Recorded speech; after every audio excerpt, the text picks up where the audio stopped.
Hani bir söylence vardır. Biz böyle değildik derler hep. Herkes kendi neslini över durur. Kendinden sonraki nesilleri de iş bilmez, beceriksiz ve akılsız olarak addeder. Hep bir eskiyi övüş vardır.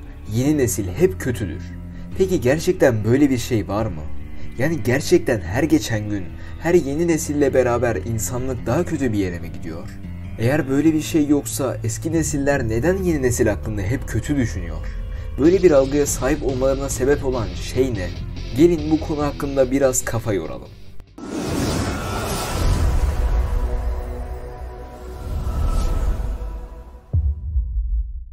Azizim, bizim zamanımızda böyle miydi? Şimdiki nesilde saygı kalmamış. Laflarını her genç duyar şu zamanlarda. Ama merak etmeyin, aynı laflar şimdiki gençler yaşlanınca yeni gençlere söylenecek. Şu anda bu lafları söyleyenler de zamanında aynı sözleri gençliğinde işitmişti. Biz böyle değildik. Evet, değildiler. Olamazlardı da. Çünkü her neslin, her çağın kendine göre şartları var. Bir nesle göre gayet normal olan bir şey, başka bir nesle göre oldukça garip olabilir. Çünkü onlar çocuklarından beri bu şeyin normal veya garip olarak görüldüğü koşullara maruz kaldılar. Nesiller arası farklar da çok çeşitli mesela. Saygı kavramı, iş yapma yöntemleri, fikir yapısı, her şey nesilden nesile değişiyor. Koca bir dünya değişiyor zaten. Nesiller de değişmesin mi? Mesela bu çağda bir çocuk bir tarım makinesini kullanmayı beceremediği için eski nesil tarafından hor görülüyor. Ama işte onu hor gören nesilde zamanında bir tarım aletini kullanamadığı için hor görülmüştü. Makineleşmenin başlaması sırasında doğan bir çocuk, eliyle kullanılan eski tip aletleri bilmediği için kullanamaması gayet normal değil mi? Ama aynı çocuk büyüyüp de bir dede olduğunda dijitalleşmeyle büyüyen bir nesilden makineleri iyi kullanmasını bekliyor.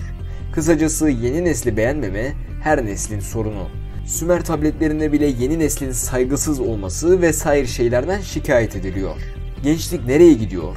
Yeni nesil tembel, bencil, saygısız ve ilgisiz yazan bu tabletler aslında asıl sorunun gençlikte olmadığını bize gösteriyor.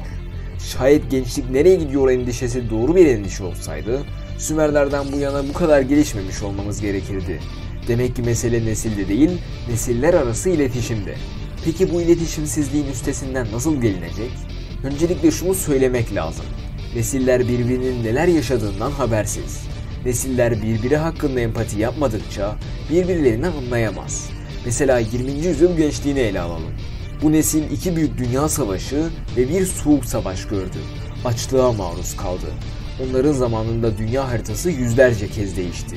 Siyasi arena çalkantılarla geçti. Oysa 21. yüzyıl gençliği ne doğru dürüst bir savaş gördü, ne açlık yaşadı, ne de bir devletin yıkılıp başka bir devletin kurulduğuna şahit oldu. 21. yüzyıl gençliğinin hayatı çok daha durağan geçti. İlgi alanları değişiklik gösterdi. Dijital dünyaya geçilmesiyle becerileri değişti. Bu iki neslin birbirini anlaması zaten beklenemez. Eski nesil açlık gördüğünden temel gıda maddesi olarak ekmeği kutsallaştırdı, yüceltti. Bu yüzden ekmeksiz sofra, sofra olarak görülmedi. Oysa yeni nesil ekmeğin hem fazla karbonhidrat içermesi hem de gıda maddelerine ulaşılmasının kolaylaşması nedeniyle ekmeğe eski nesil kadar değer atfetmedi. Ama bu da şöyle bir sorunu beraberinde getirdi. Eski nesil bir ekmekle doyarken yeni nesil ekmeği bir yemek olarak bile görmedi. Eski nesil için refah düzeyinin üstünde olan koşullar yeni nesil için açlık olarak görüldü. Bu iki neslin birbirini anlamasını nasıl beklersiniz? Bu durumda yapılabilecek tek şey şunun farkında olmak. Neslin kötü olduğu falan yok. Zaman akıp geçiyor. Zamanla beraber koşullar, algılar değişiyor. Bir zamanların gençleri yetişkin olup kafa yapıları oturduğunda artık değişen koşullara uyum sağlayamıyorlar. Şimdiki gençler de 50 yıl sonra aynı durumda olacak. Son bir not olarak şunu da belirtmekte fayda var. Eğer şu an konuştuğumuzun aksine bir nesil gerçekten kötü durumdaysa bunun sorumlusu o nesil değildir. Bir nesli kötülüğe itmenin suçlusu o nesli yetiştiren nesildir. Böylece bir videomuzun daha sonuna geldik. Videolarımızdan haberdar olmak için abone olmayı ve bizlere destek olmak için videoyu beğenmeyi unutmayın.